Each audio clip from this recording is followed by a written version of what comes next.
आपको sports teacher हैं proper, वहाँ पे आपको लाइब्रेरियन हैं प्रॉपर, वहाँ पर आपको म्यूज़िक टीचर है, ड्राइंग टीचर्स है, पेंटिंग टीचर्स है, मतलब ये सारी चीज़ों का भी डेवलपमेंट जो है वहाँ पर उसका ध्यान दिया जा रहा है, क्योंकि हर बच्चा सिर्फ और सिर्फ एजुकेशन के लिए नहीं बना है, सबकी अपनी कैपेसिटीज़ होती है। तो अगर उसको एक अच्छा ड्राइंग टीचर मिल जाता है, वो एक अच्छा आर्टिस्ट बन सकता है, अगर उसको एक अच्छा म्यूज़िक टीचर मिल जाता है तो वो आगे जाके म्यूजिशियन बन सकता है। दूसरा, सीएम रेज में बहुत ज़्यादा काम जो है कंस्ट्रक्शन पे भी चल रहा है। तो डेफिनेटली जब आप एक अच्छे माहौल में पढ़ रहे होते हैं, आपको टीचर्स सेलेक्ट होके आ रहे हैं, तो वो आपको प्रिविलेज फील कराता है कि आप एक अच्छे स्ट्रक्चर का हिस्सा हैं और आप उन चुनिंदा लोगों में से हैं जो यहाँ पर सेलेक्ट होकर आए हैं और पढ़ रहे हैं। तो ये प्रिविलेज जब बच्चे को शुरू से मिलता है तो वो उसमें एक कॉन्फिडेंस डेवलप करता है। तो डेफिनेटली सीएम राइज का जो कॉन्सेप्ट है वो बहुत अच्छा है, अगर वास्तव में उस तरह से एग्जीक्यूट हो पाए जिस तरह से हमारे मुख्यमंत्री जी ने इसके बारे में सोचा है, तो ये कॉन्सेप्ट डेफिनेटली बहुत अच्छा है और ये फ्यूचर में आगे जाकर जो प्राइवेट स्कूल्स हैं उनको एक बड़ी टक्कर दे सकता है कि हमारे बच्चों को जो पहले से ज्ञान है और जो आज टेक्निक है, ये दोनों चीज़ें अलग अलग चलती हैं। तो मुझे लगा कि मैं इसके बीच में एक कनेक्टिव लिंक बन सकती हूँ। मेरे बच्चे जो आते हैं, ऐसा नहीं है कि उनको ज्ञान नहीं है, सिर्फ जो एक गैप है वो टेक्नोलॉजी का गैप है, तो उसी गैप को भरने की मैं कोशिश कर रही हूँ। दूसरा, क्योंकि मैं बायो की टीचर हूँ और मैं विज्ञान और जीव विज्ञान पढ़ाती हूँ, तो मेरा ये मानना है कि ये ऐसे विषय हैं जिनको सिर्फ आप कक्षा में नहीं पढ़ा सकते, क्योंकि विज्ञान एक ऐसा विषय है जो जिसके दायरे बहुत बड़े हैं, तो ये पूरी दुनिया ही उसका एक क्लासरूम है। तो यदि आप बच्चों को पढ़ाना चाहते हैं तो बच्चे जो है उस शिक्षा का वास्तविक उपयोग क्या है, ये एक शिक्षक को किसी भी विषय को पढ़ाने से पहले हमेशा सोचना चाहिए। तो इसीलिए मैं प्रोजेक्ट बेस्ड लर्निंग पर विश्वास रखती हूँ। मैम, प्रोजेक्ट बेस्ड लर्निंग क्या है और कैसे इसका क्या फ़ायदा होता है, बच्चों में क्या फ़ायदा होता है? प्रोजेक्ट बेस्ड लर्निंग पे मैं पिछले कई सालों से काम कर रही थी और अब तो एनईपी, हमारा जो नेशनल एजुकेशन पॉलिसी 2020 है, उसमें भी इस पर बहुत जोर दिया गया है। अब हमारा जो टाइम टेबल है, कैरिकुलम है, वो इसके अकॉर्डिंग चेंज हो रहा है। प्रोजेक्ट बेस्ड लर्निंग का मतलब होता है कि जो भी चीज़ आप बच्चों को सिखाना चाहते हैं उसको किसी न किसी परियोजना कार्य के माध्यम से सिखाया जा सकता है। मेरा भी ये मानना है कि यदि आप सिर्फ किसी को कोई चीज़ बताते हैं तो वो उसे कुछ दिनों में भूल जाता है। यदि आप किसी को किसी चीज़ में कोई कार्य देते हैं तो वो उसको कुछ दिन तक याद रहता है, और यदि आप उस कार्य का खुद भी हिस्सा बन जाते हैं तो वह बच्चा उस चीज़ को जीवन भर याद रखता है। तो इसीलिए यदि मुझे बच्चे को कोई चीज़ सिखानी है तो सिर्फ किताबी ज्ञान देने के बजाय मैं उनको परियोजना कार्य देती हूँ। जैसे कि नौवीं में एक पार्ट है जिसमें हम बच्चों को बायोडाइवर्सिटी के बारे में पढ़ाते हैं। तो बायोडाइवर्सिटी विषय सिर्फ कक्षा में आपको कुछ फाइलों या कुछ क्लासेस बता देने से ख़त्म नहीं हो जाता है। तो फिर एक प्रोजेक्ट मैंने बच्चों को दिया कि आप अपने विद्यालय की बायोडाइवर्सिटी फाइंड आउट करें, और उसके जो रिजल्ट्स मेरे सामने आए हैं वो इतने अच्छे हैं कि बच्चों ने पूरा एक रिसर्च वर्क जो है वो किया, जिसमें कि हमने अपने विद्यालय से 50 तरह की अलग अलग तितलियों को मेरे 11वीं के एक बच्चे ने रिपोर्ट किया, और अब हम उसके रिसर्च पेपर पे काम कर रहे हैं। तो इस तरह से उस बच्चे ने कई सारी चीज़ें सीखी, उसने बायोडाइवर्सिटी को भी सीखा, और ये ज्ञान उसके साथ जीवन पर्यंत रहेगा, सिर्फ उस क्लास के बाद ख़त्म नहीं हो जाएगा। तो इसलिए मेरा ये मानना है कि अलग अलग तरह के परियोजना कार्य बच्चों को प्रोत्साहित करते हैं और उनको एनकरेज करते हैं किसी काम को करने के लिए। मैम, जैसे प्रोजेक्ट बेस्ड लर्निंग की बात की आपने, इससे नॉलेज, चूँकि बच्चों को नॉलेज बढ़ता है, प्रैक्टिकल फील्ड में जाते हैं और उससे काफ़ी कुछ सीखने को मिलता है। करियर के लिहाज से कितना उपयोगी होता है और भविष्य में इसके क्या उनको फ़ायदे मिलेंगे? अगर हम बात करें कि इसमें उनको करियर में क्या फ़ायदा होता है, तो जैसे अभी एक प्रोजेक्ट हम कर रहे हैं नौवीं के बच्चों के साथ, ये पिछले लगभग 1.5 साल पहले हमने ये प्रोजेक्ट शुरू किया था, जिस प्रोजेक्ट में मैंने देखा है कि मेरे बच्चे टेक्नोलॉजी से बहुत दूर भागते हैं। तो टेक्नोलॉजी का इस्तेमाल कैसे किया जा सकता है, और दूसरा अगर मैं देखूँ तो एक बायो टीचर होने के नाते मेरी एक बहुत बड़ी रिस्पॉन्सिबिलिटी है कि मैं बच्चों को आज की जो वास्तविकता है, जिसमें कि क्लाइमेट चेंज एक बड़ी प्रॉब्लम है, उससे मैं बच्चों को अवगत करा सकूँ, उसके बारे में उनको ज्ञान दे सकूँ। तो मैंने देखा कि हमारे आसपास जो पेड़ पौधे हैं और जिस तरह से स्मार्ट सिटी कंस्ट्रक्शन इस समय चल रहा है, बुरी तरह से पुराने पेड़ जो है उनको काटा जा रहा है और उस पर कोई सवाल पैदा नहीं होता। तो इन्हीं पेड़ों को बचाने के उद्देश्य से हमने क्यूआर कोडिंग का काम शुरू किया। अब क्यूआर कोड्स कैसे बनेंगे और कैसे लगाए जाएंगे, एक नया कॉन्सेप्ट था इंडिया में जब हमने इस काम को शुरू किया। तो इसमें हमने क्यूआर कोड्स डेवलप किए और उन क्यूआर कोड्स को हमने पेड़ों पर लगाया। अब इन पेड़ों पर जो क्यूआर कोड्स लगे हुए हैं, वो क्यूआर कोड्स अगर आप स्कैन करते हैं तो आपको उसके बारे में सारी जानकारी मिल जाती है। ये सिर्फ एक थॉट था जो मेरे दिमाग में आया और वो इस तरह से आया कि आजकल हम हर छोटी छोटी चीज़ों में क्यूआर कोड्स देखते हैं। आप कूलर लेने जाएं, आप कोई बिस्किट लेने जाएं, आप लैपटॉप्स में हर जगह एक छोटा क्यूआर लगा रहता है। तो एक छोटा सा क्यूआर जो है वो सारी जानकारी उसके बारे में दे देता है। तो क्यों ना हम ये क्यूआर जो है पेड़ों पर भी लगा दें, तो उससे वो सारी जानकारी उस पेड़ के बारे में भी आपको पता चल जाएगी। फिर क्वेश्चन आता है कि कौन इंटरेस्टेड है इन पेड़ों के बारे में जानने के लिए। मेरा ये मानना है कि जब तक आप किसी चीज़ को जानेंगे नहीं, आप उसको मानते नहीं हैं, क्योंकि वो आपके लिए एक अनजान चीज़ है। तो इसीलिए यदि आप जानना चाहते हैं कि किस चीज़ का पेड़ है, इसके क्या उपयोग हैं, तो शायद आप उसको मानेंगे। तो इसलिए इन पेड़ों पर हमने क्यूआर कोड्स लगाने शुरू किए। तो ये काम हमने अपने विद्यालय में बस किया शुरू में, और फिर ये प्रोजेक्ट मैंने हमारे यहाँ नगर निगम कमिश्नर मैम थी उनके सामने रखा। तो ये शायद पहली बार हुआ है मध्य प्रदेश में कि एक 9वीं के जो हमारे बच्चे हैं उनका MOU, एक कॉन्ट्रैक्ट साइन हुआ 9वीं के बच्चे और नगर निगम कमिश्नर जो है उनके बीच में, कि पूरे सतना के जो 71 पार्क हैं उनके उन सभी पेड़ों का बॉटनिकल सर्वे हुआ। और उस बॉटनिकल सर्वे में कई चीज़ें हैं जो पहली बार निकल कर सामने आई। उसके बाद उन सभी 71 पार्क में हमने क्यूआर कोड्स लगाए और बाद में ये क्यूआर कोड्स की डिमांड हमें कई जगह से आई। हमने इंदिरा कॉलेज में, डिग्री कॉलेज में, और ये हमारे ज़िले में हमने 4000 से ज़्यादा पेड़ों पर क्यूआर कोड्स लगाए। अब इसमें फ़ायदा ये है कि बच्चों को क्या फ़ायदा होगा। तो मेरा 9वीं का बच्चा अपना विषय पढ़ते पढ़ते टेक्नोलॉजी से जुड़ रहा है, क्योंकि जब आप किसी चीज़ को टेक्निकली काम करते हैं तो बहुत सारे ग्लिचेस सामने आते हैं। तो उसमें उन्होंने कई प्रॉब्लम फेस की, क्यूआर कोड स्कैन नहीं हो रहे थे, रिफ्लेक्शन हो रहा था, कई बार वो वैलिड कुछ दिनों के लिए वैलिड थे, फिर क्यूआर ऐसे बने कि वो एडिट नहीं हो रहे थे। अब हमारे जो क्यूआर है वो एडिटेबल है। अगर आप मुझे कोई नई जानकारी देते हैं, मैं यहाँ बैठे बैठे उस जानकारी को साढ़े 4000 पेड़ों पर एक साथ जोड़ सकती हूँ। अच्छा। और ये काम कर कौन रहा है? 9वीं का बच्चा। तो इससे उनको बहुत कुछ सीखने को मिल रहा है। एक पूरी रिसर्च मैथडोलॉजी उनमें डेवलप हो रही है, अपने आसपास की चीज़ों को लेकर जागरूकता डेवलप हो रही है, जो रिकग्नाइजेशन इससे उनको मिल रही है उससे उनका कॉन्फिडेंस डेवलप हो रहा है। ये वो बच्चे हैं जो भविष्य में डेफिनेटली एक वैज्ञानिक के रूप में सामने आ सकते हैं। बायो की अगर मैं बात करूँ तो मेरे बच्चे, सरकारी स्कूल के बच्चे आज MBBS कर रहे हैं, BDS कर रहे हैं, फॉरेंसिक साइंस कर रहे हैं, वेटनरी साइंस कर रहे हैं, नर्सिंग कर रहे हैं। ये सभी वो बच्चे हैं जिनको अभी मैंने कुछ सालों में पढ़ाया है। जैसे कि बताया टेक्नोलॉजी के बारे में ना, टेक्नोलॉजी चूँकि कोविड के बाद से टेक्नोलॉजी का हर क्षेत्र में प्रभाव बढ़ा है ना। तो मैं ये समस्या शिक्षा के क्षेत्र में इसकी क्या उपयोगिता है, और खासकर ग्रामीण इलाके में। ग्रामीण इलाकों में तो कई जगह तो ऐसा है, नेटवर्किंग नहीं है, आज भी कई समस्याएं हैं।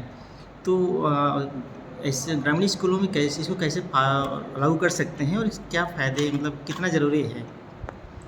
अगर मैं टेक्नोलॉजी की बात करूं कि ग्रामीण क्षेत्रों में बहुत सारी अभी प्रॉब्लम्स हैं, तो हम इस चीज़ को जानते हैं कि एक मुसीबत ही हमेशा एक नवाचार को जन्म देती है। तो उन्हीं मुसीबतों से हमें बाहर निकलना है, क्योंकि आज एजुकेशन को विदाउट टेक्नोलॉजी इमेजिन करना भी डिफ़िकल्ट है।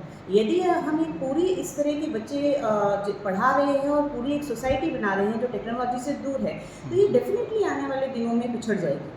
तो इसीलिए हमें इन बच्चों को टेक्नोलॉजी से जोड़ना बहुत ज़रूरी है, और इसका प्रभाव हमने अभी कोरोना काल में देखा। हमारे वो सभी बच्चे जिनके ईमेल आईडीज़ नहीं थे, या वो बच्चे जो ऑनलाइन क्लासेस अटेंड नहीं कर पा रहे थे, जो अपनी बात चैट में लिख नहीं पा रहे थे, उनको कितनी मुश्किल आई है। तो क्यों हम किसी विपत्ति का हमेशा इंतज़ार करते हैं किसी नई चीज़ को सीखने के लिए?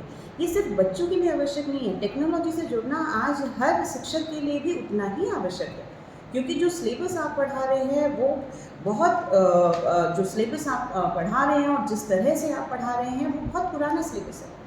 तो आप हमारे इन बच्चों को, ये बच्चे कैसे किसी इंटरनेशनल स्कूल के बच्चों के साथ कंपेयर कर पाएंगे? और जब जॉब अपॉर्चुनिटीज़ की बारी आएगी तो ये दोनों एक साथ ही बैठेंगे। तो मुझे इनको भी वही माहौल देना है जो उनके पास है। और वो कैसे दिया जा सकता है, सरकार इसके लिए बहुत कुछ कर रही है, बहुत सारी योजनाएं हैं, पर वास्तव में वो लागू हो पा रही हैं या नहीं, यह है आवश्यक है। सरकार अपनी तरफ से बहुत सारी योजनाएं बना रही है, बहुत सारी अवेलेबिलिटी है चीज़ों की, लेकिन वो वास्तव में उनका यूटिलाइजेशन नहीं हो पा रहा है। बहुत दुख होता है ये देख कर कि जिस कंप्यूटर के लिए एक बच्चा इतना परेशान रहता है, वो स्टोर रूम्स में बंद रहता है।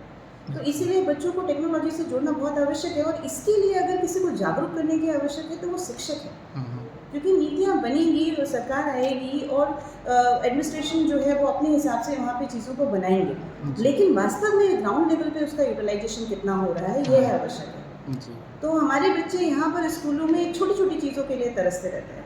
हम क्यूआर कोड का काम कर रहे थे, मेरे बच्चों ने इतना बड़ा काम सारा का सारा अपने नॉर्मल मोबाइल फ़ोन से किया है। तो ऐसा नहीं है कि काम नहीं किया जा सकता है, हमने नहीं डिमांड किया कि हमें लैपटॉप्स और टैब्स चाहिए, पर उन्हीं मोबाइल फ़ोन से इन्होंने काम किया। मतलब हमने इतनी छोटी-छोटी प्रॉब्लम फेस की है कि काम करते-करते बीच में उसका रिचार्ज ही खत्म हो जाता था नेट का। तो ये प्रॉब्लम्स को ओवरकम करने से ही सॉल्यूशंस निकलेंगे। मैम आप इतने सारे नवाचार जैसे बता रहे हैं, बच्चे कर भी रहे हैं, कई सारे टीचर भी कर रहे हैं। विभाग से कितना प्रोत्साहन मिलता है और क्या अपेक्षाएँ रहती हैं आपकी? शुरू में जब भी हम किसी कार्य को करते हैं तो उसको जब भी आप कोई नया कार्य कर रहे होते हैं तो कोई भी उसको इतनी जल्दी एक्सेप्ट नहीं करता है। कारण ये है कि आप जो एक मेन समूह है उससे अलग जा रहे होते हैं। तो किसी भी नए ऐसा मानना कि मैं कोई नई चीज़ लेके आऊँगी और उसको सब एक्सेप्ट कर लेंगे, इट्स नॉट दैट केस। इसमें ये होता है कि आप कोई बात अपनी रखते हैं, आप उसे प्रूव करके दिखाइए तो लोग आपको प्रोत्साहित करते हैं। मुझे मेरे कार्य में सभी ने प्रोत्साहित किया। हमारे यहाँ जो जिला शिक्षा अधिकारी हैं, कलेक्टर सर हैं, कमिश्नर मैम हैं, हम कभी भी अपनी बात अगर उनके पास लेकर गए हैं और उनको तरीके से उस बात को उनके सामने रखा है, उसका उपयोग क्या है, मतलब बच्चों के लिए उपयोग क्या है, समाज के लिए उपयोग क्या है, हमारे ज़िले के लिए उपयोग क्या है, अगर इस बात को मैं अपनी प्रॉपर रख पाती हूँ उनके पास, तो मुझे याद नहीं है कि कभी भी किसी ने मना किया। तो मैम अच्छा आपके प्रोजेक्ट को कभी ऐसा मतलब ऐसा कुछ नहीं हुआ कभी जिले स्तर पर या फिर स्टेट लेवल पर कभी उसको लागू कराया जा सके, इसके लिए कोई पहल हुई क्या कभी? जो प्रोजेक्ट हमने किया है इस प्रोजेक्ट को, क्योंकि ये सोशल मीडिया पर है और कई जगह गया, तो इस सेम प्रोजेक्ट को उज्जैन में, ग्वालियर में यूनिवर्सिटीज़ ने इसको अपने यहाँ शुरू किया। फिर इसके अलावा मैंने इसको प्रेजेंट किया और पन्ना में प्रेजेंट किया, पेंच में प्रेजेंट किया, और अभी रिसेंटली मैंने इसको एक इंटरनेशनल कॉन्फ्रेंस पंचगनी में, जिसको हम ETST कहते हैं, एजुकेशन टुडे सोसाइटी टुमारो में भी प्रेजेंट किया, जहाँ से मुझे बहुत अच्छा रिस्पांस मिल रहा है। हम ये काम ऑलरेडी पन्ना रेस्ट हाउसेज में कर चुके हैं, पेंच से हमें इसके लिए डिमांड आई है, एंड कान्हा में भी ये काम, कान्हा टाइगर रिजर्व में भी ये काम करने के लिए उन्होंने हमसे कहा है। रिसेंटली ये बात अभी हमारी अमरकंटक में भी चल रही है, और मुकुंदपुर जो हमारी एशिया की पहली वाइट टाइगर सफारी है, वहाँ पर भी DFO साहब इस कार्य को करना चाहते हैं। तो इस कार्य को बहुत बड़े रूप में हम कई जगह कर पाए हैं। सेम यही कार्य मुंबई में, थाने में इंटरनेशनल स्कूल में चल रहा है, पुणे में भी एक इंटरनेशनल स्कूल है जहाँ ये कार्य शुरू हो चुका है। मैम कैसे कर पाएंगी, मतलब कितने बच्चे हैं, वॉलंटियर्स हैं आपके पास, इतने सारे पौधे होंगे वहाँ पर टाइगर रिजर्व में, और अब कई टाइगर रिजर्व के नाम गिना रहे हैं, तो कैसे हो पाएगा? इसमें जो हमारी एक टीम बनी थी, ये इनको हम एनवायरनमेंट वॉलंटियर्स कहते हैं, और एनवायरनमेंट वॉलंटियर्स का जन्म हुआ है कोरोना में। तो जब कोरोना के समय मैंने देखा कि कितनी विपत्ति है आसपास, और सबसे बड़ी बात ये थी कि हर आदमी अपने गांव की तरफ ही वापस आ रहा है। मतलब वो भी जो कई जनरेशन से मुंबई बैंगलोर में सेटल्ड हैं, वो भी इतनी बुरी पैथेटिक कंडीशन में भी वो अपने गांव की तरफ ही वापस आना चाहते हैं। तो फिर सवाल ये पैदा होता है कि हमारी क्या रिस्पॉन्सिबिलिटी है हमारे यहाँ की चीज़ों पर, क्यों आदमी अपने गाँव की तरफ वापस आ रहा है, क्योंकि उसका ये मानना है कि वो यहाँ भूखा नहीं मरेगा, यहाँ कोई ना कोई उसको देखभाल कर लेगा, यहाँ कुछ ना कुछ उसे मिल जाएगा। तो इसीलिए मेरा जोर हमेशा ये रहता है कि जिस एरिया की जो बायोडाइवर्सिटी है उसको बचाना बहुत आवश्यक है, क्योंकि आज ये हो रहा है कि हम बाहर से ला के हाइब्रिड सारे लगा रहे हैं, तो इसलिए इन पेड़ों को बचाना बहुत आवश्यक है।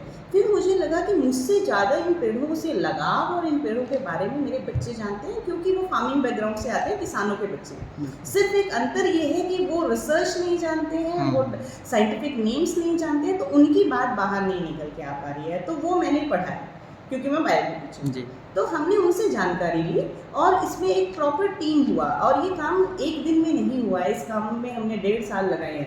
उसमें हम डेली, और क्योंकि स्कूल में नहीं हो सकता था बिकॉज स्कूल में ऑलरेडी उनका एक रूटीन होता है, टाइम टेबल होता है, तो बच्चे मुझसे जुड़े, हम लोग रोज़ शाम को 8 से 9 ऑनलाइन जुड़ते थे, कई बार सिर्फ व्हाट्सएप ग्रुप में चैट में जुड़ते थे या जूम मीटिंग में जुड़ते थे, और मैं उनसे बोलती थी कि मुझे ये काम करना है, कैसे कर सकते हैं, और मुझे याद नहीं है कि मैंने कभी कोई समस्या उनके सामने रखी हो और उन्होंने कहा कि ये हो नहीं सकता, मतलब they always have a solution. जी। तो वो बच्चे ऐसे होते हैं जिनके पास हर समस्या का सोल्यूशन है, बट हमें उनको मतलब प्रॉब्लम सॉल्वर्स बनाना है, जो अपनी ट्रबल शूटर्स, जो अपनी प्रॉब्लम खुद सॉल्व कर सकें, ताकि आने वाले समय में भी वो अपनी प्रॉब्लम सॉल्व कर सकें। तो इन ग्रुप्स को फिर डिवाइड किया गया, जिसमें कि मेरी जो टेक्निकल टीम थी, उस टेक्निकल टीम का काम ही ये था कि जो बच्चे टेक्नोलॉजी में कमज़ोर हैं उनको मदद करें। कई बार तो एक बच्चा ईमेल नहीं बना पाता था, तो ये टेक्निकल टीम ईमेल बना के देती थी। तो एक पूरा ग्रुप जो है इसके पीछे काम कर रहा था। अभी QR कोड्स में भी एक पूरी टीम है जो सिर्फ बॉटनिकल सर्वे करती है, जिनको पेड़ों की बहुत अच्छी नॉलेज है। कई बार मैं कंफ्यूज हो जाती हूँ, पर वो बता देते कि नहीं ये काली सीरीज है, ये सफ़ेद सीरीज है, तो वो बच्चों को, क्योंकि वो उसी में डेवलप हुए हैं, जी। तो वो एक जो टीम है वो पेड़ों को पहचानती है, दूसरी टीम जो है उसके बारे में जानकारी अलग अलग किताबों और नेट से ढूंढती है, तीसरी टीम है जो ये फाइंड आउट करती है कि उस एरिया में उसका क्या इस्तेमाल है। कई चीज़ें हैं जो कहीं नहीं लिखी हुई हैं लेकिन हमारे गांव में अक्सर होती हैं, जैसे अमलतास की जो फली है वो गाय भैंस को खिलाई जाती है पेट खराब होने पर, कदम का जो फल है उसकी चटनी बनाई जाती है जो इम्यूनिटी बूस्टर है, जंगल जलेबी जो होता है उसको खाया जाता है। तो ये नॉलेज कहीं नहीं है ऑलरेडी, तो वो नॉलेज बच्चे मुझे वहाँ देते हैं और हम ऐड करते हैं। इसमें एक टीम है जो कॉपीराइट फ्री इमेज ढूंढती है, तो वो कॉपीराइट फ्री इमेज जो है उसको फिर हम उसमें अटैच करते हैं, और ये पूरा मैटर तैयार हो जाने के बाद 11th के बच्चों की एक टीम है जो इसको QR में डेवलप करती है। जी। तो ये काम हम डेली 8 से 9 डेली कर रहे थे। फिर कई बार सवाल ये भी आया कि इस तरह का काम करने से बच्चे अपने एजुकेशन से डाइवर्ट हो रहे हैं। कई लोगों ने इस क्वेश्चन को अराइज किया। अभी रिसेंटली हमारे 9th के, 10th के, 11th के रिजल्ट्स आए हैं, तो इन क्लासेस के जब रिजल्ट्स आए तो वो सभी बच्चे जो QR कोड वाला काम कर रहे थे सभी मोर देन 90% से पास हुए हैं। इवन एक बच्चा जो है जो लगातार QR कोड का काम कर रहा था उसने स्टेट मेरिट लिस्ट में भी टॉप किया है। अच्छा, तो ऐसा नहीं है कि ये परियोजना कार्य जो है बच्चों को डाइवर्ट करते हैं, ये उनके सोचने समझने की क्षमता को बढ़ाते हैं, उनकी रिसर्च मैथडोलॉजी की जो थिंकिंग है उसको बढ़ाते हैं, बच्चों को टेक्नोलॉजी से जोड़ रहे हैं, बच्चों को वास्तविक समस्या को सॉल्व करने का आइडिया दे रहे हैं जी। तो इसलिए मेरा विश्वास है कि इस तरह के कार्य जो है वो होने चाहिए। मैम, पर्यावरण और एजुकेशन की बात कर रही हैं, तो क्या ये सिर्फ विज्ञान के बच्चों के लिए ज़रूरी है, सभी को ज़रूरी है? अगर हम पर्यावरण, आज जिस माहौल में हम रह रहे हैं और जो अभी हम झेल कर निकले हैं कोरोना काल में, ये जो पर्यावरण एजुकेशन है ये सभी के लिए मस्ट है और सभी को इससे जोड़ना आवश्यक है। तो मेरे जो कार्य चलते हैं उसमें आर्ट्स के भी बच्चे हैं, कॉमर्स के भी बच्चे हैं, 9th में तो सभी बच्चे लगभग हैं, 120 बच्चे 9th के मेरे इसमें जुड़े हुए हैं, 11th के बायो के स्टूडेंट्स जुड़े हुए हैं, ये सभी के लिए आवश्यक है। जब तक आप जिस माहौल में आज हम बैठे हुए हैं, आप देख रहे हैं 47-48 डिग्री टेम्परेचर है, हम हर आदमी एक दूसरे को ब्लेम कर रहा है, लेकिन जब प्रकृति अपने पर आएगी कौन बचेगा? हम क्या कर पाए अभी कोरोना में? तो आज अभी भी समय है और मेरा ये मानना है कि हम आखिरी जनरेशन है जो ये कार्य कर सकते हैं। तो हम उम्मीद करते हैं कि सरकार कुछ कर दे, हम उम्मीद करते हैं कि एनवायरमेंट डिपार्टमेंट का, फॉरेस्ट डिपार्टमेंट का काम है। जब ऑक्सीजन हम सब ले रहे हैं तो ये हम सबकी रिस्पॉन्सिबिलिटी है कि हम अपने पर्यावरण को, हम अपने आसपास को बचा सकें। क्लाइमेट चेंज इतनी बड़ी प्रॉब्लम है जिसको शायद आज इंसान समझ नहीं पा रहा है। तो अगर आप किसी भी डायरेक्शन में सोचते हैं तो ये जब समस्या आएगी तो क्या हमने अपनी नई पीढ़ी को इस समस्या से निपटने का कोई भी साधन दिया है, यह आवश्यक है। मेरा ये मानना है कि मेरे जो बच्चे आज मेरी क्लास में बैठ रहे हैं, जो मेरी क्लास में सामने बैठे हुए हैं, यही कल सोसाइटी की नींव रखेंगे। जिस सोसाइटी को आज हम देख रहे हैं जिसने एनवायरनमेंट को इतना नुकसान पहुंचाया है, मेरा ये मानना है कि कहीं ना कहीं वो टीचर रिस्पॉन्सिबल हैं जो इनको पढ़ा रहे थे। जिस समाज को आज हम देख रहे हैं, अगर उसमें कुछ भी आपको जो गड़बड़ियाँ दिख रही हैं उसके लिए कहीं ना कहीं टीचर रिस्पॉन्सिबल है।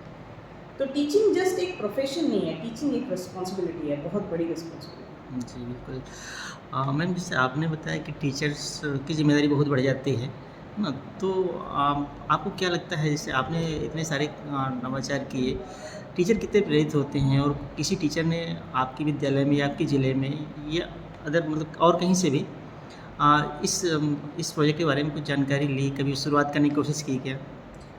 जब ये प्रोजेक्ट हमने शुरू किया तो मुझे हमारे जिला शिक्षा अधिकारी ने मौका दिया कि हमारे जो रूरल एरिया से टीचर्स आते हैं मैं उनसे इंटरेक्ट कर जी। सकूँ। उनके जो टीचर्स हमारे यहाँ आए थे, बायो के टीचर्स, साइंस के टीचर, कई हज़ारों की संख्या में रूरल एरिया से ये टीचर हमारे यहाँ आए। मैंने उनके साथ अपने प्रोजेक्ट शेयर किए, तो उन्हें भी लगा कि ये कार्य हम कर सकते हैं, और जो कार्य हमने किया उसको कई स्कूलों में रेप्लिकेट किया गया और उससे अच्छे रिजल्ट्स हमें मिल रहे हैं। क्योंकि मेरा ये मानना है कि जो आदमी गांव में रह रहा है पहले से उसको बहुत नॉलेज है, और उस नॉलेज का डॉक्यूमेंटेशन भी उतना ही आवश्यक है। पर होता ये है कि एक सरकारी शिक्षक ये सोच लेता है कि ये मेरा कार्य नहीं है, और कभी ना कभी किसी ना किसी को एग्जाम्पल सेट करने होते हैं। तो कई कई ऐसी चीज़ें जो हम अपने नॉर्मल ट्रैक से हटकर जब करते हैं तो दूसरों को भी उससे प्रेरणा मिलती है। जैसे एक बहुत छोटी सी चीज़ थी जो मैंने माइक्रोस्कोप के साथ शुरू किया था। जैसे हमारे यहाँ होता है कि जो बड़े स्कूल्स हैं वहाँ तो काफ़ी सारे सूक्ष्मदर्शी या माइक्रोस्कोप्स होते हैं, लेकिन जो गाँव है वहाँ कई बार एक ही माइक्रोस्कोप होता है जो सही कंडीशन में चल रहा होता है। लेकिन जब स्लाइड्स बनाई जाती हैं तो उन स्लाइड्स को दिखाने के लिए जब स्लाइड रख के और टीचर हट जाता है और वो बोल देता है कि बीच में नाभिक या न्यूक्लियस है, और ऐसा बोल के वो टीचर अपनी कुर्सी पे बैठ जाता है। अब यहाँ लाइन में 60 बच्चे लगे हैं, जब तक वो 20वें बच्चे का नंबर आता है वो स्लाइड अपनी जगह से हट चुकी होती है।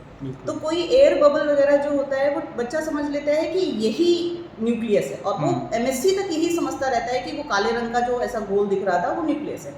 तो वहाँ पर उसके लिए क्या, एक छोटी सी प्रॉब्लम है, पर इसका सोल्यूशन क्या है? तो इसके लिए हमने एक सोल्यूशन ढूंढा कि जो हमारे मोबाइल्स होते हैं, इन मोबाइल से हमने जब स्लाइड लगाई तो उसकी फ़ोटो खींच ली, और आजकल हर स्कूल में व्हाट्सएप ग्रुप है, तो आप उस फोटो को खींचकर और उसमें लेबल कर दो कि ये हिस्सा है, ये हिस्सा है, ये हिस्सा है, और वो फोटो आप व्हाट्सएप ग्रुप में शेयर कर दो। अगली बार अगर स्लाइड हिल जाएगी तो बच्चा समझ जाएगा कि नहीं ये तो गलत दिख रहा है, ये वो हिस्सा नहीं है जो मैम ने पढ़ाया था। आप विश्वास नहीं करेंगे, जब हमने ये कार्य शुरू किया था मेरे कुछ बच्चे हैं जो आज MBBS कर चुके हैं, लेकिन जब उन्होंने 9वीं 10वीं में अपनी वो स्लाइड बनाई थी उसकी फोटो आज भी उनके पास रखी हुई है। अच्छा। तो वो उसको विषय से, प्रायोगिक ज्ञान से, प्रैक्टिकल से जोड़ता है, और ये बहुत छोटी सी चीज़ है। आज ये हमारे ज़िले में कई स्कूल में टीचर्स करते हैं कि वो जो भी स्लाइड बनाते हैं उसकी फ़ोटो खींचकर बच्चों को शेयर करते हैं। तो ये छोटी छोटी प्रॉब्लम्स की छोटे छोटे सोल्यूशंस हैं, बट इसके लिए आवश्यक है टीचर का लगातार सीखना, क्योंकि जब वो सीखेगा तब वो सिखा पाएगा। तो टीचर का लर्निंग एबिलिटी होना बहुत ज़रूरी है, टीचर का खुद पढ़ना, और आज जो टेक्नोलॉजी है, जो करंट स्टेटस है, उससे जुड़े होना बहुत ज़रूरी है। और होता ये है कि जब आप एक प्राइवेट सेक्टर में होते हैं, आप प्राइवेट सेक्टर में अपनी वैल्यू बनाए रखने के लिए, अपनी एक जॉब बनाए रखने के लिए आप लगातार सीख रहे होते हैं। लेकिन जब आप गवर्नमेंट सेक्टर में आ जाते हैं तो आप धीरे धीरे स्टैटिक होते जाते हैं, और आपका जो लर्निंग है वो आप ख़त्म हो जाता है, आप सीखते नहीं हैं, आप सीखना नहीं चाहते। तो एक टीचर के लिए बहुत आवश्यक है कि वो लगातार सीखता रहे। बिल्कुल मैम, चूँकि प्रोजेक्ट बेस्ड लर्निंग की आपने बात की, और गवर्नमेंट भी इसके लिए काफ़ी कुछ कोशिश कर रही है, खासकर अभी जो न्यू एजुकेशन पॉलिसी जब से लागू हुई इसमें भी काफ़ी कुछ बदलाव किया है। आपको क्या लगता है ये जितना बदलाव हुआ, जो नीति बनी है पर्याप्त है? क्या स्ट्रक्चर लेवल पर और संसाधन लेवल पर कुछ बदलाव नहीं करने, कुछ बजट नहीं बढ़ाया जाना चाहिए क्या इसके लिए?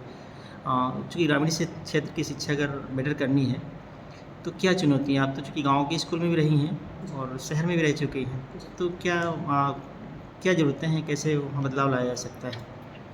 सरकार या हमारे यहाँ जो शिक्षा विभाग है उसकी तरफ से जो हमें ऑर्डर्स आते हैं या जो नई नीतियाँ बनती हैं, वो अगर हम देखें तो जो नीतियाँ बन रही हैं वो बहुत अच्छी हैं, और अगर वास्तव में उस पर काम हो तो बहुत कुछ किया जा सकता है।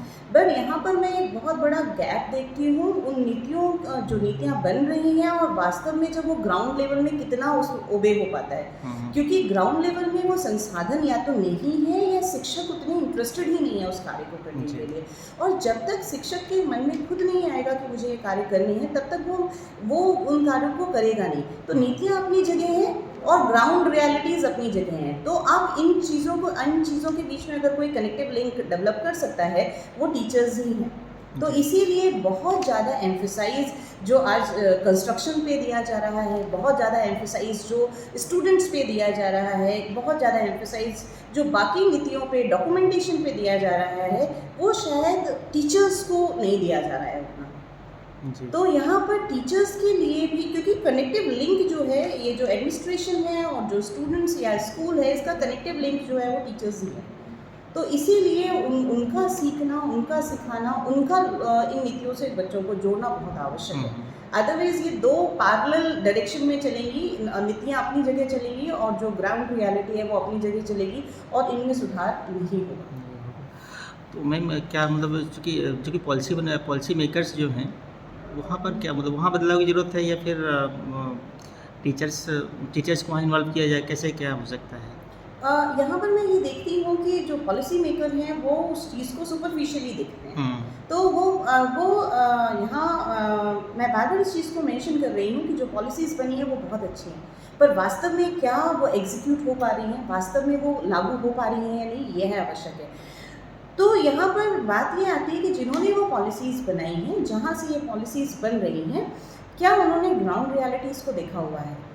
क्या उन्होंने वास्तव में वो जीवन देखा हुआ है? सिर्फ़ एक दिन के इंस्पेक्शन से उन चीज़ों को जान पाना, वहाँ की समस्याओं को जान पाना पॉसिबल नहीं है। हुँ, हुँ, तो जहाँ पर ये नीतियाँ बनती हैं और वास्तव में जो प्रॉब्लम है ये इसलिए 2 अलग-अलग डायरेक्शन में चल रही हैं। तो मेरा ये मानना है कि जब भी किसी इस तरह की पॉलिसीज़ बनती हैं, उन कमिटीज़ में उन लोगों को इन्वॉल्व करना बहुत आवश्यक है जो ग्राउंड पे बिल्कुल, वर्क कर चुके हैं, जिनको ग्राउंड में वर्क करने का एक्सपीरियंस है। बिल्कुल। तो ऐसे लोग जिनको वो एक्सपीरियंस भी है और जिन्होंने इसके अलावा बाहर दूसरे स्कूल्स में देखा है, इंटरनेशनल स्कूल्स में भी काम किया है या देखा है हुँ, किस तरह से काम करते हैं, तो इन लोगों को जोड़ना बहुत आवश्यक है। अदरवाइज़ ये हमेशा ऐसे ही चलेगा कि नीतियाँ और जो ग्राउंड रियलिटी है वो पैरेलली चलेंगी। हुँ, तो आप बहुत अच्छा बाहर डेवलप कर देंगे, लेकिन मेरा ये बच्चा जो सरकारी स्कूल में बेंच पर पट्टी पे बैठा हुआ है, ये उन इंटरनेशनल स्कूल के बच्चों के साथ कभी कंपेयर नहीं कर पाएगा और ये हमेशा अपने आप को उनके सामने कमज़ोर समझेगा। जी। तो इनमें कॉन्फिडेंस कैसे डेवलप किया जाए? आप इनको बाहर से लाके क्यों सिखाना चाहते हैं? हुँ, इन बच्चों में जो कैपेसिटीज़ ऑलरेडी हैं, उसी को डेवलप क्यों नहीं करते? अगर आपके आसपास पन्ना टाइगर रिज़र्व है, तो मेरे बच्चे ऐसे तैयार हों कि उनको इसका बेस्ट नॉलेज हो। क्यों मैं अपने बच्चे को बॉम्बे भेजना चाहती हूँ? क्यों नहीं उसको वहीं जॉब के लिए तैयार कर रही हूँ? मेरे बच्चे जो गाँव में हैं, जिनके लिए वो चीज़ें एग्ज़िस्ट ही नहीं करती जो आप उनको सिखा रहे हैं। मेरे को हर बार सिलेबस में भी ये लगता है कि आप एक सिलेबस जो बच्चों को, जो मेरा ट्राइबल वाला बच्चा है और जो यहाँ सिटीज़ में पढ़ रहा है, उनको सेम चीज़ें आप पढ़ा रहे हैं। उसके अलावा जो गांव में बच्चा पढ़ रहा है उसको ये भी बताना बहुत आवश्यक है कि तुम्हें बहुत सारी चीज़ें आती हैं, हुँ, हुँ, सो दैट उसको वो कहीं भी खड़ा हो तो एक कॉन्फिडेंस के साथ खड़ा हो कि मुझे ये पता है जो आपको नहीं पता है। तो ये उस बच्चे में आप उसका कॉन्फिडेंस लेवल बिल्कुल ज़ीरो कर रहे हैं, क्योंकि आप उसको बाहर से लाकर एक चीज़ थोप रहे हैं जिसके बारे में वो कुछ नहीं जानता है। हुँ, तो जो वो पहले से जानता है उसको एनहेंस क्यों नहीं किया जा रहा है? जी। मैम अभी सीएम राइज़ स्कूल का चल रहा है, चूँकि नियुक्ति भी हो गई लगभग और स्कूल भी कई शुरू होने वाले, पहले चरण में तो काफ़ी शुरुआती चल रहा है। तो क्या लगता है इससे कुछ बदलाव नज़र आ रहा है आपको कितना? सीएम राइज स्कूल के जो कॉन्सेप्ट है वो बहुत अच्छा कॉन्सेप्ट है। जी। उसमें सबसे अच्छी बात ये है कि आप सिर्फ एक रटने वाली जो विधि थी कि जहाँ टीचर पढ़ाकर और बाहर निकल के चला आता है और परीक्षा हो जाती है और चीज़ें खत्म हो जाती हैं और उस बच्चे को सिर्फ और सिर्फ स्टडीज़ और टेक्स्ट बुक से जोड़ा जा रहा था, अब वहाँ पर उसके एक कंप्लीट डेवलपमेंट पे ध्यान दिया जा रहा है। अब जो सीएम राइज स्कूल्स हैं वहाँ पर आपको स्पोर्ट्स टीचर हैं प्रॉपर, वहाँ पे आपको लाइब्रेरियन हैं प्रॉपर, वहाँ पर आपको म्यूज़िक टीचर है, ड्राइंग टीचर्स है, पेंटिंग टीचर्स है, मतलब ये सारी चीज़ों का भी डेवलपमेंट जो है वहाँ पर उसका ध्यान दिया जा रहा है, क्योंकि हर बच्चा सिर्फ और सिर्फ एजुकेशन के लिए नहीं बना है, सबकी अपनी कैपेसिटीज़ होती है। तो अगर उसको एक अच्छा ड्राइंग टीचर मिल जाता है वो एक अच्छा आर्टिस्ट बन सकता है, अगर उसको एक अच्छा म्यूज़िक टीचर मिल जाता है तो वो आगे जाके म्यूजिशियन बन सकता है। दूसरा, सीएम रेज में बहुत ज़्यादा काम जो है कंस्ट्रक्शन पे भी चल रहा है। तो डेफिनेटली जब आप एक अच्छे माहौल में पढ़ रहे होते हैं, आपको टीचर्स सेलेक्ट होके आ रहे हैं, तो वो आपको प्रिविलेज फील कराता है कि आप एक अच्छे स्ट्रक्चर का हिस्सा हैं और आप उन चुनिंदा लोगों में से हैं जो यहाँ पर सेलेक्ट होकर आए हैं और पढ़ रहे हैं। तो ये प्रिविलेज जब बच्चे को शुरू से मिलता है तो वो उसमें एक कॉन्फिडेंस डेवलप करता है। तो डेफिनेटली सीएम राइज का जो कॉन्सेप्ट है वो बहुत अच्छा है, अगर वास्तव में उस तरह से एग्जीक्यूट हो पाए जिस तरह से हमारे मुख्यमंत्री जी ने इसके बारे में सोचा है, तो ये कॉन्सेप्ट डेफिनेटली बहुत अच्छा है और ये फ्यूचर में आगे जाकर जो प्राइवेट स्कूल्स हैं उनको एक बड़ी टक्कर दे सकता है। मैम बिल्कुल, चूँकि पहले भी यहाँ पर कई कोशिश हो चुकी हैं, मॉडल स्कूल बने अपने यहाँ, उत्कृष्ट विद्यालय बने, इसके अलावा इंग्लिश मीडियम स्कूल भी खुले थे कुछ, अब वो मुझे लगता नहीं कि चल रहे हैं, शायद बंद हो गए हैं।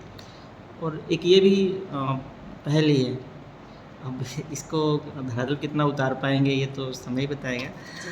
फिलहाल बीच में कुछ साल पहले यहाँ पर दक्षिण कुछ टीचर्स को दक्षिण कोरिया ले जाया जी, गया था। जी, जी। वहाँ का अध्ययन वो सब सिस्टम दिखाने के लिए जी, कई, जी। और वहाँ से होके आए टीचर्स, फिर उसने कितना इम्प्लीमेंट कराया यहाँ पर, कैसे लागू कराया उसको समझ में कुछ आपको जानकारी है क्या जी, इसमें?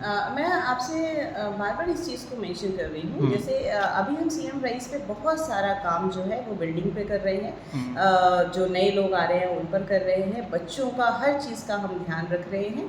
पर सवाल वही पैदा हो रहा है कि जो इनके बीच में कनेक्टिव लिंक है, उस पर कितना काम किया जा रहा है? जी। टीचर्स को कितना आप उसके लिए तैयार कर रहे हैं? तो जो सबसे मुख्य कड़ी है उसको आप बार-बार भूल रहे हैं। हुँ, अगर मॉडल स्कूल जो मैं जानती हूँ, जहाँ मैंने काम किया है, अगर मॉडल स्कूल का कॉन्सेप्ट सक्सेसफुल नहीं हो पाया तो उसके पीछे क्या कारण था? मॉडल स्कूल आपने कंप्लीटली इंग्लिश मीडियम स्कूल्स का कॉन्सेप्ट आपने रखा, हुँ, बट क्या आपके पास उसके लिए बैकअप था? क्या आपके पास उतने इंग्लिश मीडियम टीचर्स थे? तो वो जो नए टीचर्स की भर्ती हुई, क्या वो रेडी थे उन बच्चों को पढ़ाने के लिए? तो वो वही हुआ कि आपने एक बहुत अच्छा प्लान किया, वो ग्राउंड रियलिटी पर वो कनेक्टिव लिंक नहीं बन पाई। हुँ। तो इस वजह से वो सक्सेसफुल नहीं हो पाया। मैम आपने चूँकि कई सारे इंटरनेशनल कॉन्फ्रेंस और उसमें वर्कशॉप में भी अटेंड किए हैं आपने। तो वहाँ की एजुकेशन और यहाँ की एजुकेशन में, फॉरेन की एजुकेशन और यहाँ की एजुकेशन में क्या, खासकर स्कूल शिक्षा में क्या अंतर देख पा रही हैं? एक बहुत बड़ा बदलाव जो हम इंटरनेशनल एजुकेशन में बात करें जिस पर आ रहा है, जी। तो वहाँ पर 2-3 चीज़ों पे बहुत ध्यान दिया जा रहा है जिसका हमारे यहाँ अभी कोई अस्तित्व ही नहीं है। हुँ, जिसको हमारे यहाँ बिल्कुल इम्पोर्टेंस ही नहीं दी जा रही है। तो अगर हम इंटरनेशनल स्कूल्स की बात करें, जिनके साथ मैंने काम किया है, जहाँ मैंने प्रेज़ेंट किया है, उनको सुना है, हुँ, वहाँ पर एक कॉन्सेप्ट जो मैंने देखा है, वहाँ education, environment education and practical approach पर बहुत ध्यान दिया जाता है। जी। वहाँ डेली ये होता है कि टीचर्स जो है अपनी क्लास में बच्चों के सामने एक ऐसी समस्या रखते हैं जो समाज में आज एग्ज़िस्ट कर रही है। हुँ, और बच्चों का काम होता है कि आपको उस समस्या का समाधान ढूँढ कर लाना है। हुँ, और वो जो समाधान ला सकते हैं वो हम नहीं ला पाते हैं। तो एक इस पर बहुत काम किया जा रहा है। तो एनवायरनमेंट एजुकेशन पर और बच्चों को एनवायरनमेंट से, अपने पर्यावरण से, अपने आसपास की चीज़ों से और उन चीज़ों में मनुष्य भी आता है, कैसे जोड़ना है, जी। क्योंकि वो सोसाइटी डेवलप करेगा आगे चलकर। दूसरा जो आ रहा है, अभी हमने कोरोना में देखा कि कोरोना में शायद वास्तव में पैसा उतना काम नहीं आया जितना कि एक दूसरे की करुणा काम आई है। क्योंकि हर आदमी अगर किसी की मदद कर सकता था तो वो लोग जिन्होंने एक दूसरे की मदद की है उस मदद ने कई लोगों की जान बचाई है। धीरे-धीरे जिस युग में हम रह रहे हैं, मनुष्य जो है वो मशीनी होता जा रहा है और इसीलिए हम हमारे अंदर जो वास्तव में जब हम पैदा होते हैं तो ये कंपैशन एंड काइंडनेस, मतलब जो दयालु होना और करुणा होना, ये हमारे अंदर ऑलरेडी था, लेकिन बड़े होते-होते हमारे अंदर ये बिल्कुल दब जाता है। हुँ, और अब हमें इससे कोई फ़र्क नहीं पड़ता कि हमारे पड़ोस में कौन रहता है, हमें कोई फ़र्क नहीं पड़ता कि किसका एक्सीडेंट हो गया है, हमें कोई फ़र्क नहीं पड़ता कि किसके साथ क्या हो गया है, जी। क्योंकि हम सिर्फ़ अपना ही एक ककून है जिसके अंदर खुश है। तो आज अगर बहुत आवश्यक है तो बच्चों का दयालु होना बहुत आवश्यक है, उनमें कंपैशन होना, उनमें करुणा होना बहुत आवश्यक है। और इसके बारे में अब अभी हमारी जो शिक्षा है उसमें हम कुछ नहीं सोच रहे हैं।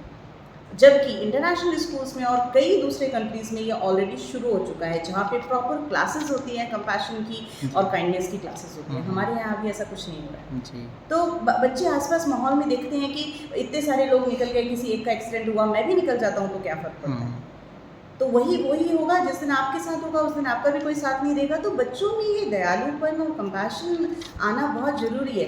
ये बहुत विडंबना है कि एक ऐसा देश जहाँ लोग करुणा से भरे हुए थे, जहाँ लोग खुश होते थे, जहाँ लोग सैटिस्फाइड होते थे, उस देश का नंबर हैप्पीनेस इंडेक्स में 136 है आउट ऑफ 149। जी। मतलब हम कहाँ जा रहे हैं? हमारी प्रगति किस तरफ जा रही है? बिल्कुल मैम, चूँकि हमने एजुकेशन की नीतियों पर बात की, प्लस सरकार के दायित्वों पर बात की और शिक्षकों को लेकर भी बात की। हमने एक पेरेंट्स और सोसाइटी बच्चों के लिए उनका क्या दायित्व होता है? खासकर पेरेंट्स जो ये सोचते हैं कि गवर्नमेंट स्कूल में पढ़ाई नहीं होती है, वो प्राइवेट स्कूलों की काफ़ी महंगी फीस चुकाने के बावजूद, हैसियत नहीं होती इसके बावजूद एडमिशन कराते हैं बच्चों का कि वहीं पढ़ाएँगे, है ना? और ये सोच के इन्होंने ये सोच लिया है कि प्राइवेट स्कूल गवर्नमेंट स्कूल बेकार हैं, किसी लायक नहीं हैं और वहाँ से बच्चों को निकाल रहे हैं। उनके लिए क्या संदेश देना चाहेंगे?